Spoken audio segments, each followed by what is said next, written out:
उत्तर प्रदेश का ये जो हम लोग अध्याय पढ़ रहे हैं कृषि और पशुपालन, आज उसका दूसरा दिन है। अभी देखिए क्या है ना कि ये जो अध्याय है हम इसको 3 खंडों में बांट दिए हैं। जैसे नदियों वाला चैप्टर जब हम लोग पढ़ रहे थे तो वो अभी 3 खंडों में बटा था। इस अध्याय को 3 खंडों में पढ़ना ही बेहतर है।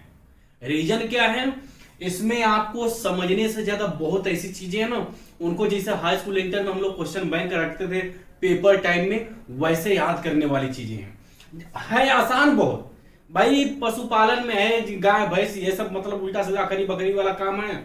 और कृषि है, जैसे कल का जो है ना एक चीज छूट गया था, हम लिखे थे मगर बताना भूल गए थे कि गेहूं में जो रोग लगता है, किसमें, गेहूं में। कल यह जो हम बताए थे ना आप लोग को, इसके पहला वाला जो चैप्टर है, गेहूं में 3 प्रकार का रोग लगता है। कितने प्रकार का, मुख्य रूप से 3 प्रकार का। तीनों का नाम हम बताए थे। हिंदी में क्या था जानते हैं, हिंदी में था काला कीट रोग। कौन सा, काला कीट रोग। काला था, भूरा था और क्या था, पीला था। यह जो कीट है ना, इसको इंग्लिश में क्या कहा जाता है, रस्ट।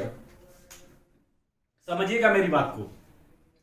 गेहूं वाला चैप्टर, मतलब इसके पहले वाला जो चैप्टर हम पढ़ाए तो उसमें गेहूं के जो रोग है, जैसे गेहूं का जब पैदावार हम लोग करते हैं तो उसकी बाली जो होती है ना, जो गेहूं की बाल होती है, और उसमें 2-3 रोग लग जाता है, जिसकी वजह से गेहूं बढ़िया तैयार नहीं होता, इचिक पिचिक जाएगा। अगर मान लीजिए गेहूं तैयार हुआ, पिचिक गया, बढ़िया से हुआ नहीं, या उसमें कुछ झर्री जैसा काला काला लग जाता है, कभी कभी पीला पीला लग जाता है। समझ रहे हैं, तो इसको हम जनरली क्या कीट रोग कहते हैं।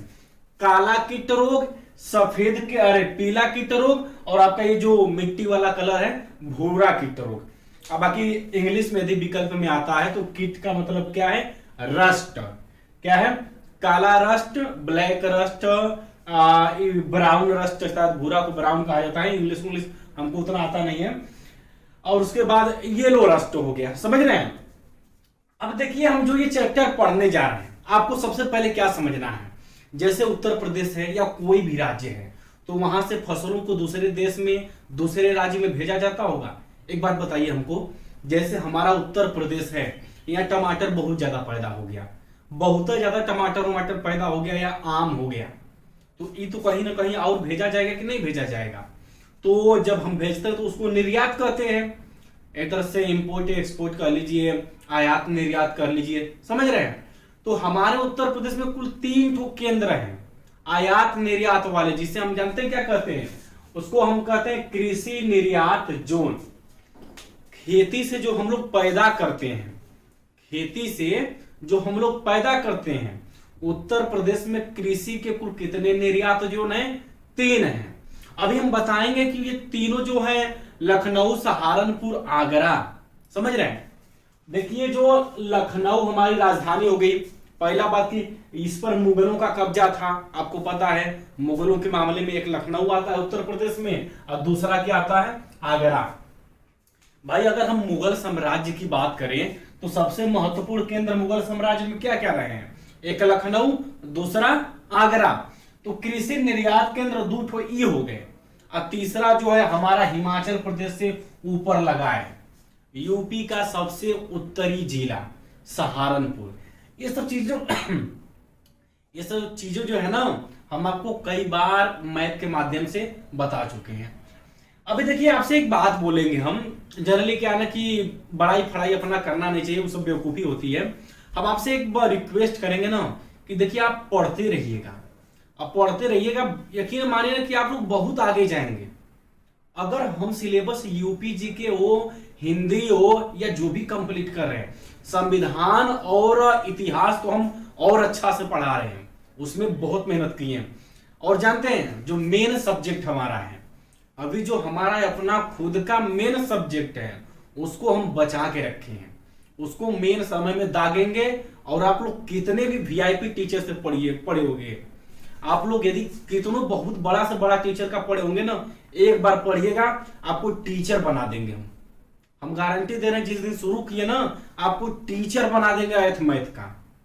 मैथ जो है उसको ना ऐसे नहीं, चलिए ध्यान दीजिए, ये सब खड़ी भाषा में नहीं पढ़ाएंगे, एकदम लोकल भाषा में इतना बढ़िया से पढ़ाएंगे ना, बहुत मजा आएगा आप लोग को। आप लोग यकीन मानिए टीचर जैसा काम करेंगे। देखिएगा, तो हमारा जो कृषि निर्यात जो कई हो गया, 3 हो गया। एक राजधानी लखनऊ है, हाई आगरा है, हाई सहारनपुर है। यहां से प्रश्न बनता है। प्रश्न जानते हैं क्या बनता है? पहला तो बन गया कि सहारनपुर से किसका निर्यात होता है? आप कहेंगे आम का। 2 जगह से आम है, 1 जगह से आलू है। आलू कहां से है? आगरा से। आलू आगरा से। भाई और से नाम है, उसको बैठाएंगे तब वो, बाकी ये कोई बड़ा चीज नहीं है। 1 जगह से आलू और 2 जगह से आम, इतना आपको याद करना है। आप लोग को पता है कि जब लखनऊ से आम है, कहा है? लखनऊ से आम का निर्यात किया जा रहा है। लखनऊ को नवाब कहा जाता है, नवाबों का शहर। लखनऊ को क्या कहा जाता है? नवाबों का शहर। अब लखनऊ में जैसे एक तो होता है, मान लीजिए दशहरी आम हो गया, मलिहाबादी हो गया, लंगड़ा आम हो गया, कोई तो यूपी में कोई वैरायटी आम की होती है, समझ रहे हैं? तो हम जो आम को बेचते हैं ना, किस नाम से बेचते हैं? नवाब ब्रांड के नाम से। ये जो भी लाइनें अभी आज हम आपको बताएंगे, यहां पर जितने भी शब्द लिखे हैं, इस व्हाइट बोर्ड पर जितने भी शब्द लिखे हैं, अब तक सब पेपर में कम से कम 2 बार, 3 बार, 4 बार, मतलब कुछ प्रश्न ऐसे है कि 8-8 बार पूछे गए हैं, 7-7 बार। आप लोग सोचते होंगे कि कहां से इतना कहते हैं कि है पूछा है, वो पूछा है। यकीन मानिए, आप जिस दिन प्रैक्टिस सेट लगाएंगे, प्रीवियस ईयर की बुक लगाएंगे, हर एग्जाम का पढ़ेंगे, यूपी स्पेशल लोअर का एग्जाम हो गया, चाहे आरओ का हो गया, या मतलब प्रीलिम्स के एग्जाम यूपी के हो गए, कोई भी पढ़ेंगे ना, तब आपको समझ में आया कि नहीं, हाँ सब पेपर में आ चुके हैं। जितनी लाइनें लिखी हैं, हम काहे कम लेकर के आए हैं? रीजन क्या है कि इस सब पेपर में पूछे हैं। जैसे यूपी में कुल कितने कृषि जलवायु क्षेत्र हैं? कृषि जलवायु क्षेत्र कुल कितने हैं? 9 हैं। अब पारिस्थितिकीय क्षेत्र, पर्यावरण वाला मेन जो है, पारिस्थितिक का मतलब पारितंत्र हो गया, पर्यावरण वाला सबसे बड़ा बढ़िया, मतलब कि पर्यावरण के तौर पर हम लोग यूपी को ना 20 भागों में बांट दिए हैं। कृषि का जो पारिस्थितिकीय तंत्र है कुल कितना है? 20 भाग में। इसका मतलब समझ रहे हैं? जैसे आई यूपी है ना, और इसको मिटाने उटाने लायक तो है नहीं, कहां मिटाएं, चलिए अच्छा मिटा देंगे। जैसे आपका उत्तर प्रदेश है, तो काट काट के कई भाग कर दिए, जहां की वेराइटी अलग अलग रहेगी, उसको अलग अलग खंड में बांट दिए। तो 20 भागों में बांटा गया है कृषि पारिस्थितिकीय तंत्र के आधार पर। बुंदेलखंड को 4-5 भाग में बांट दिए, सबका अलग अलग गुण है, समझ रहे हैं? और जैसे है ना, आगरा और मथुरा क्या है? मरुस्थलीय जिला है। आप पढ़े होंगे, दोनों राजस्थान से सीमा बनाते हैं, दोनों मरुस्थलीय जिले हैं। बस आप पढ़ते चलिए, लिखते चलिए, छोटे छोटे जो ये खंड हम बांटे हैं, इनको लिख करके याद करते चलिए। दिमाग पे तनिक भी प्रेशर मत लीजिए, बस 2-3 चैप्टर क्रॉस करेंगे ना, उसके बाद आपका यूपी स्पेशल खत्म हो जाएगा। 15 चैप्टर है अभी, तो लास्ट के 3-4 चैप्टर जो है ना बहुत आसान है। 8वां, 9वां, 10वां 3 चैप्टर थोड़ा सा बढ़िया है, यहां से प्रश्न बहुत ज्यादा पूछा है। देखिएगा, तो भाई हम जो है लखनऊ वाले आम को नवाब ब्रांड से बेच दिए, और जो आलूया है ना, ये आलूया को हम किससे बेचते हैं? ताज ब्रांड से। ताजा आलू, मतलब अब ताजा आलू हो चाहे बासी आलू हो, उसे मतलब नहीं है। आलू को किस ब्रांड से बेचते हैं? ताज ब्रांड से। क्यों? क्योंकि आलू कहां पैदा हो रही है? ताजमहल वाले आगरा में, समझ रहे हैं? जो आम कहां पैदा हो रहा है? नवाबों के शहर लखनऊ में। याद करने के लिए जैसे होता है कि स्टूडेंट अपने से रटते हैं, रटना नहीं चाहिए। इनका नाम आखिर रखा क्यों गया है? नाम रखने के पीछे सबसे बड़ा रीजन छिपा होता है। ताजमहल कहां है? आप बताइए, ताजमहल कहां है? कहेंगे आगरा में। तो ताज ब्रांड, क्या ब्रांड? कौन ब्रांड? ताज ब्रांड। ताज ब्रांड कहां का होगा? आप कहेंगे आगरा का। तो ये जो आगरा की अलुइया है ना, इसको हम लोग ताज ब्रांड कहते हैं। लखनऊ वालों को नवाब बोला जाता है, लखनऊ के नवाब।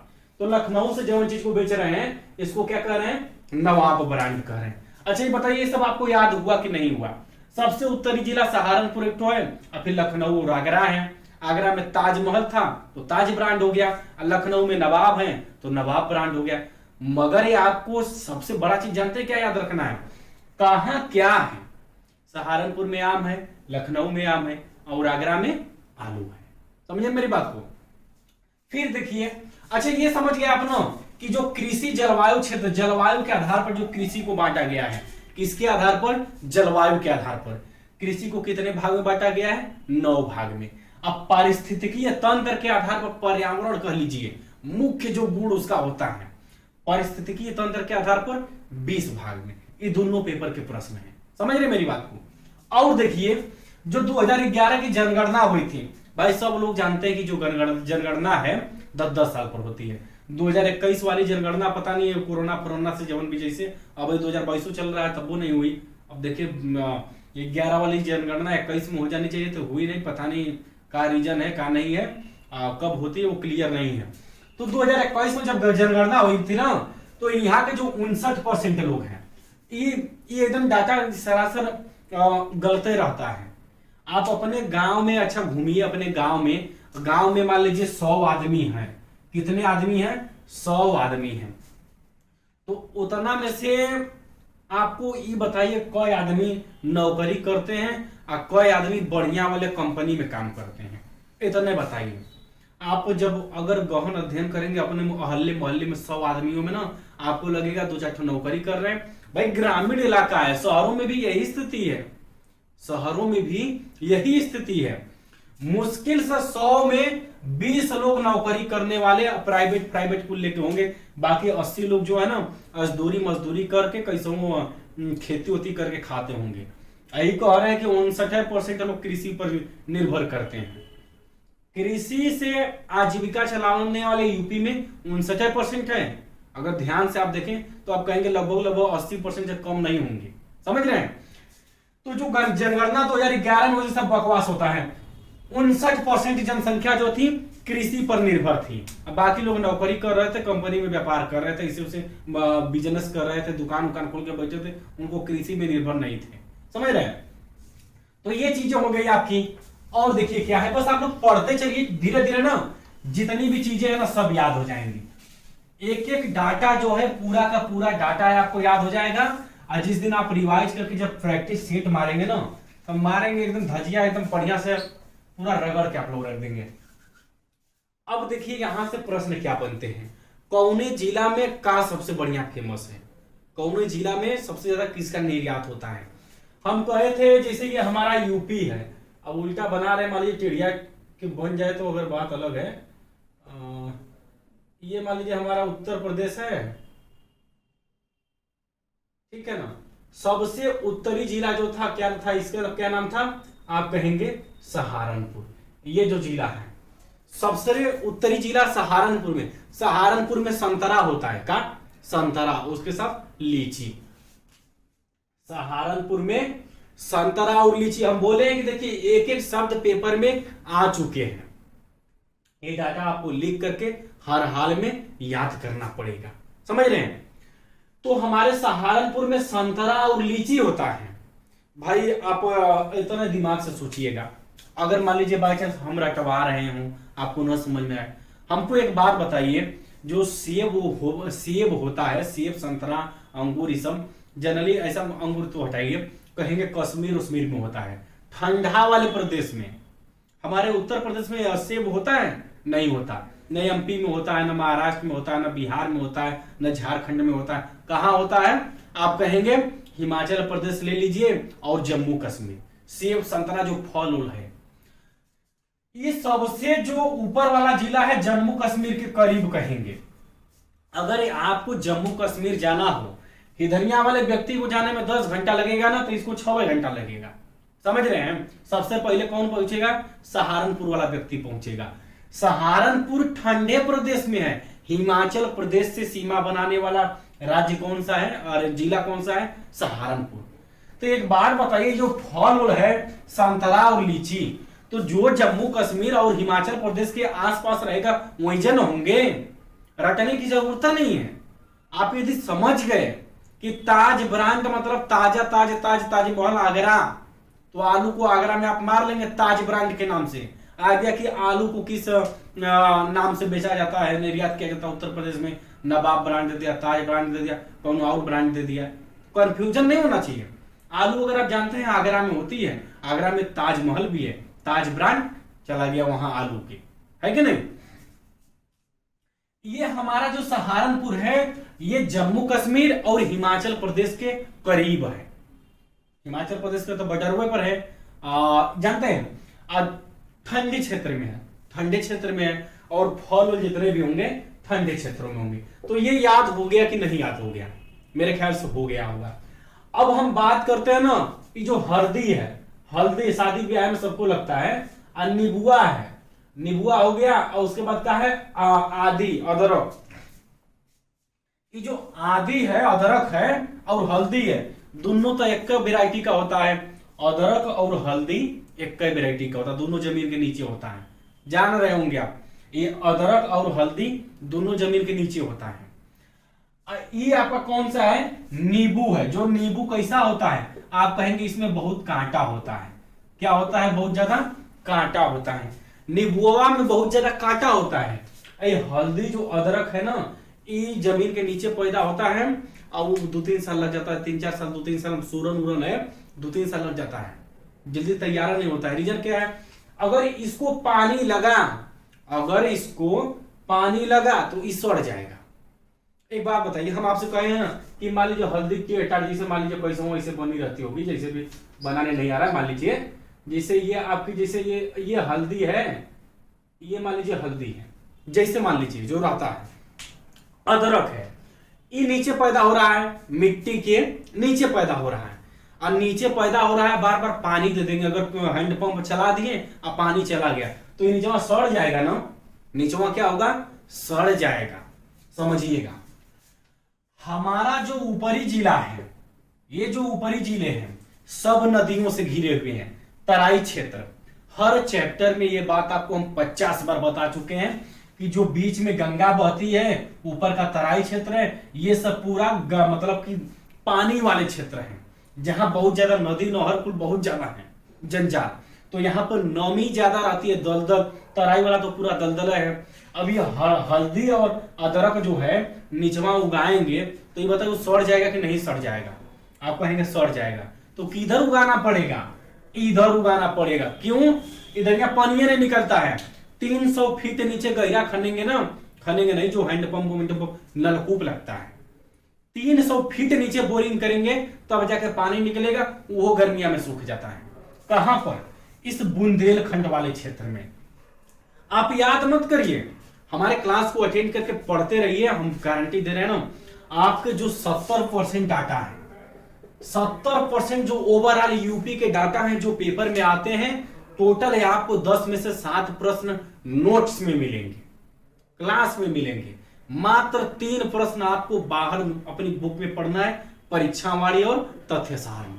समझ रहे हैं मेरी बात को?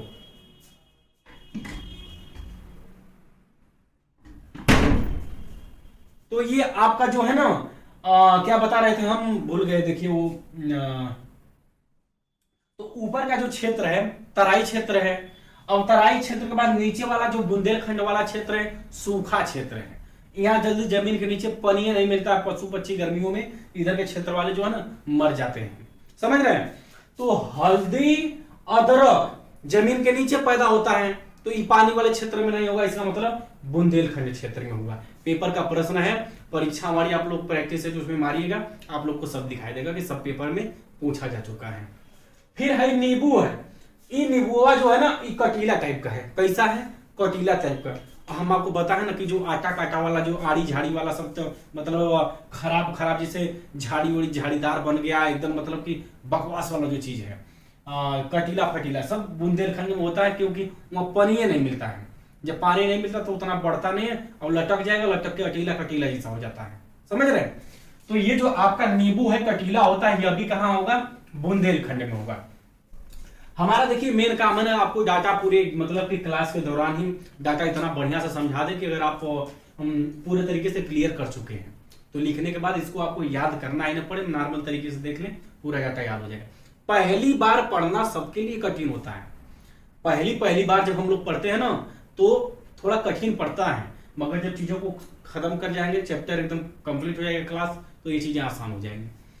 फिर ये महोबा वाला पान है, इसको आप याद कर। बनारसी पान अलग बात है, बनारस में पान बेचा जाता है, फेमस है, वो कई किस्म का बनता है, मगर पान का पत्ता जो है महोबा में, यह भी लगभग बुंदेलखंड के क्षेत्र के आसपास ही है। महोबा आप लोग मैप में देख लीजिएगा, महोबा में क्या होता है, पान का पतई, ठीक है ना। हाँ, ये देखिए इंपॉर्टेंट चीज है, ये बहुत ही महत्वपूर्ण चीज है। अब आप लोग बताइए इसको आप कैसे याद करेंगे। एकदम नॉर्मल है। सबसे ज्यादा जनसंख्या कहाँ है, सबसे ज्यादा जनसंख्या हमारे उत्तर प्रदेश की है। टोटल उत्तर प्रदेश की जनसंख्या विश्व में आती है, अगर एक देश बना दिया जाए ना तो 5वां स्थान पर आती है। अगर एक देश बना दिया जाए, जितना पाकिस्तान की जनसंख्या है उससे ज्यादा उत्तर प्रदेश की जनसंख्या इस समय हो गई है। हमारे नहीं, हरामखोर पाकिस्तान की जितना जनसंख्या है ना उससे ज्यादा जनसंख्या लगभग हमारे उत्तर प्रदेश की हो गई है। समझ रहे हैं आप मेरी बात को। तो देखिए सबसे ज्यादा पैदावार, जैसे कुल खाद्यान्न लिखा है, क्या लिखा है, कुल खाद्यान्न, यहाँ लिखा है कुल पशुधन। इसका मतलब आप समझ रहे हैं, कुल खाद्यान्न का मतलब होता है कि अंटर मंटर, चना, गेहूं, उड़द हो गया, जितना फसल है, अदरक है, हल्दी है, चावल हो गया, मूंग हो गया, अरहर तो हो ही गया, मटर हो ही गया, मतलब जितना सब फसल को मिला करके ओवरऑल कुल फसल, कुल खाद्यान्न, खाए वाला जितना भी चीज है सबको मिला करके अगर देखा जाए किस प्रदेश में सबसे ज्यादा पैदावार होती है तो कहां होती है, हमारे उत्तर प्रदेश में। समझ रहे हैं मेरी बात को। हर फसल को मिला करके, अब जैसे मान लीजिए जम्मू कश्मीर है, जैसे में ऊपर जम्मू कश्मीर है, क्या पता जम्मू कश्मीर में चावल हुआ तो गेहूं न हो रहा हो सकता है वो ठंडा प्रदेश था वहां हल्दी अदरक न हो रहा हो। और जानते हैं आप कि देखिएगा जो बुंदेलखंड है यहीं पर चना होता है, यहीं पर मटर होती है, यहीं पर मूंगफली होती है, मतलब सब कुछ किसमें होता है, बुंदेलखंड वाले क्षेत्र में होता है। अभी हम लोग पढ़ेंगे इस क्षेत्र में चना, मटर, अरहर दाल, मसूर, जौ, अदरक, हल्दी, निबुआ उबुआ जितना सब कुछ है बुंदेलखंड क्षेत्र में होता है। समझ रहे हैं मेरी बात को। और ये पठार भी है, मैदान भी है, पहाड़ भी है, तीनों है। इस वजह से कुल पशुधन के मामले, कुल खाद्यान्न के मामले में हमारा उत्तर प्रदेश है। अब बात कर रहे हैं कुल पशुधन। पशु जो है ये धन के समान होता है, सब जानते हैं। बेचेंगे तो पैसा मिलेगा, गाय भैंस बेचेंगे तो 50,000 में बेच देंगे, 40,000 में बेच देंगे। पशु भी एक प्रकार का क्या है, धन है ना, दूध देगा तो खाए पी के पहलवान होंगे, तमाम चीजें। तो ऐसा मान लीजिए कुल पशुधन कह रहा है। क्या बात कर रहे हैं, कुल पशुधन। कुल पशुधन का मतलब क्या हो गया, गाय भैंस भेड़ बकरी, और क्या होता है, गाय भैंस भेड़ बकरी, सोचिए आप अपने दिमाग से, कुल और जड़ जानवर होते होंगे। तो कुल को मिला करके अगर बात करें ना तो कुल पशुधन में भी हमारा उत्तर प्रदेश पहले स्थान पर है। कुल पशुधन और कुल खाद्यान्न में यूपी पहले स्थान पर है। चावल में बंगाल पहले स्थान पर है। किसमें, चावल में पहले स्थान पर कौन है, पश्चिम बंगाल। और हमारा उत्तर प्रदेश किस स्थान पर है, दूसरे स्थान पर। चावलवा के साथ जो है ना, धनवा के साथ है तो ये होता है बाजरा वजरा भी बोया जाता है। धान के साथ ही बाजरा वजरा बोया जाता है। पहला स्थान पर बाजरा वजरा में राजस्थान है। आई थिंक ये डाटा हमेशा बदलता रहता है, मगर इस समय जो है बाजरा में पहला स्थान पर राजस्थान शायद है। तो ये बाजरा, जौ और चावल, जौ बाजरा चावल, इसमें हमारा उत्तर प्रदेश दूसरे स्थान पर है। समझ रहे हैं। बात आती है कि ये बताइए हमको, कुल पशुधन में हम पहले स्थान पर हैं, कुल पशुधन में हम पहले स्थान पर हैं, और कुल भैंस के मामले में भी हम पहले स्थान पर हैं। सबसे ज्यादा भैंस कहां पाई जाती है, उत्तर प्रदेश में। अब कुल पशु को मिला करके भी हमारा उत्तर प्रदेश पहले स्थान पर है। तो सबसे ज्यादा दूध कहां पैदा होगा, पैदा नहीं मतलब कि कहां दूध सबसे ज्यादा मिलेगा। समझ रहे हैं। तो आप कहेंगे जहां सबसे ज्यादा ये सब पशु पशु रहेंगे वही जरा सबसे ज्यादा दूध की दूध होगा। तो हमारा जो है दूध के मामले में उत्तर प्रदेश का पहला स्थान है। कुल गेहूं के मामले में भी यूपी पहला है और आलू के मामले में भी पहला है। अब बात आती है कि आपको प्रश्न में भ्रम कैसा हो सकता है, भ्रम क्या पैदा हो सकता है। एक होता है प्रति हेक्टेयर, क्या नाम आता है, प्रति हेक्टेयर। एक कहता है कि प्रति हेक्टेयर सबसे ज्यादा पैदावार किस राज्य की है। प्रति हेक्टेयर का मतलब समझ रहे हैं, जैसे मान लीजिए छोटा छोटा से एक छोटे खंड से बता रहे हैं, एक बिस्सा में आप, एक बिस्वा में, एक मंडा में, एक धूर में, जो भी जिसके जिले में जो चलता हो, मान लीजिए उतना में आप यहाँ उत्तर प्रदेश में गेहूं बो दिए, ठीक है। और उतना ही आप बो दिए पंजाब में। कहा? पंजाब में। पंजाब में उतना जमीनिया में आप पंजाब में 10 किलो उगाए हैं, पंजाब में उतना जमीनिया में आपको 10 किलो मिला है, और यूपी में उतना जमीनिया में कितना मिला है? 6 किलो मिला है। तो प्रति हेक्टेयर सबसे ज्यादा पैदावार किसका हुआ? आप कहेंगे राजस्थान का। और यदि कुल पैदावार की बात करें, क्षेत्रफल के मामले में हमारे उत्तर प्रदेश का चौथा स्थान आता है। राजस्थान, मध्य प्रदेश, महाराष्ट्र, उत्तर प्रदेश। भाई राजस्थान, मध्य प्रदेश, महाराष्ट्र, उत्तर प्रदेश। जब क्षेत्रफल में हम पहले स्थान पर हैं, तो कुल पैदावार के मामले में भी एक धक्का हम लोग का चांस बनता है। अब बनने का रीजन जानते क्यों होता है? देखिए बताते हैं अभी आपको। आखिर हम लोग इन सब के चीजों में ना हम लोग आगे क्यों हैं? इसका सबसे बड़ा रीजन जानते हैं? है जो महाराष्ट्र है।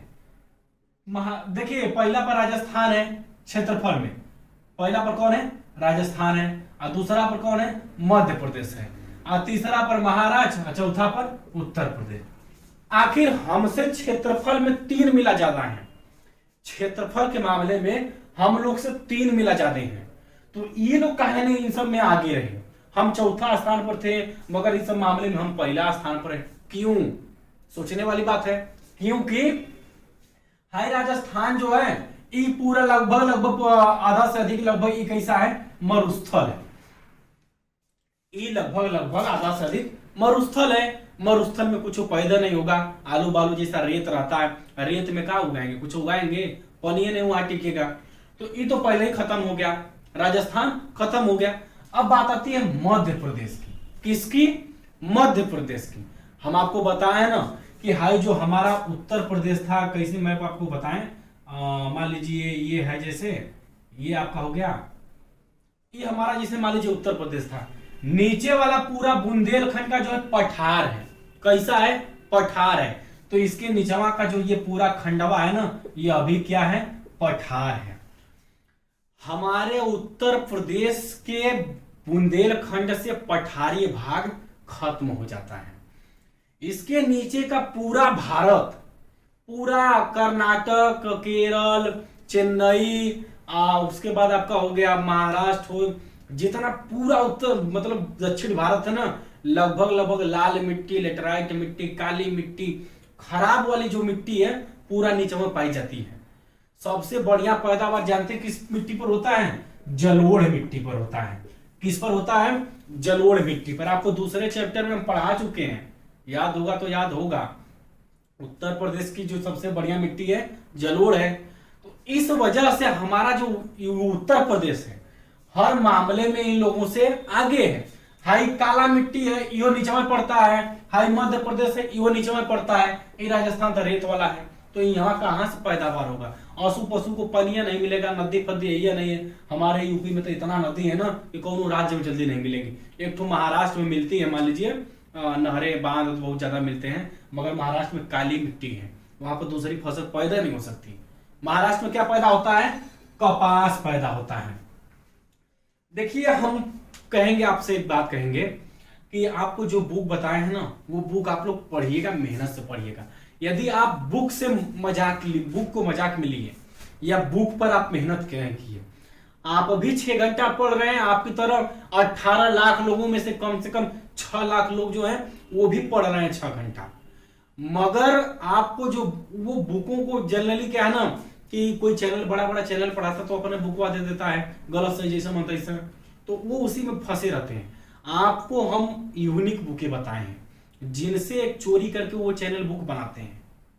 तो आप जिनसे वो चोरी करके बना रहे हैं, क्यों ना हम बाप को पढ़े, बेटवा को काहे पढ़े? बाप के पास अनुभव ज्यादा है, तो हम परीक्षावाड़ी पढ़े, घटना चक्र पढ़े, और जितनी भी मैथ वैथ का सब डाले हैं देख लीजिएगा, उन सबको फॉलो करिएगा।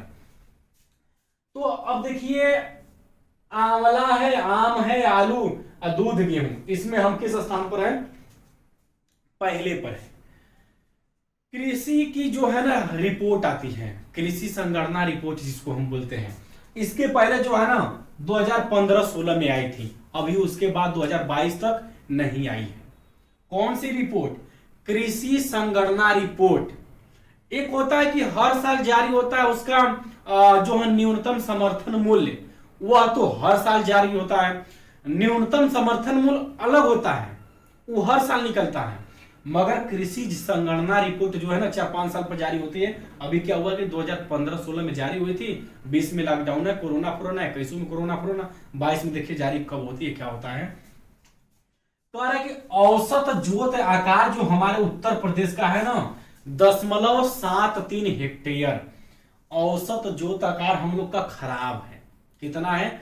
0.73 हेक्टेयर। जबकि अगर पूरे भारत का औसतम निकालें सब राज्यों को मिलाकर तो 1.08। कितना है? 1.08। अभी देखिए डाटा जो हम लोग कृषि और पशुपालन का पढ़ रहे हैं, ये चैप्टर आज देखिए 70% कंप्लीट हो गया।